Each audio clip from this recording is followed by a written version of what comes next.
reason, the faculty that identifies and integrates the material provided by the senses, is man's basic tool of survival.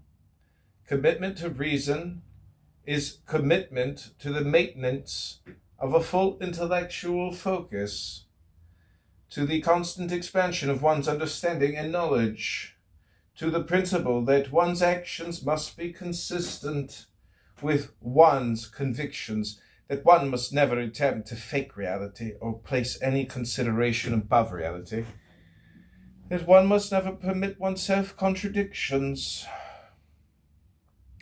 that one must never attempt to subvert or sabotage the proper function of consciousness. The proper function of consciousness is perception, cognition, and the control of action, an unobstructed consciousness, an integrated consciousness, a thinking consciousness, is a healthy consciousness. A blocked consciousness, an evading consciousness, a consciousness torn by conflict and divided against itself, is a consciousness disintegrated by fear or immobilized by depression.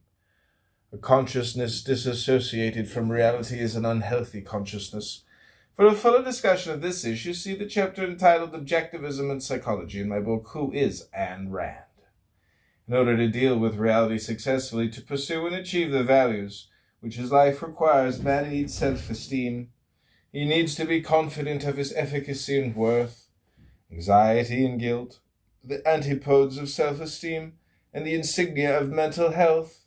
Mental illness are the disintegrators of thought, the distorters of values, and the paralyzers of action. When a man of self-esteem chooses his values and sets his goals, when he projects the long-range purposes that will unify and guide his actions, it is like a bridge thrown to the future, across which his life will pass, a bridge supported by the conviction that his mind is competent to think, to judge, to value, and that he is worthy of enjoying values. His sense of control over reality is not the result of special skills, ability, or knowledge. It is not dependent on particular successes or failures. It reflects one's fundamental relationship to reality, one's conviction of fundamental efficacy and worthiness. It reflects the certainty that in essence and in principle, one is right for reality. Self-esteem is a metaphysical estimate. It is this psychological state that traditional morality makes impossible to the extent that a man accepts it.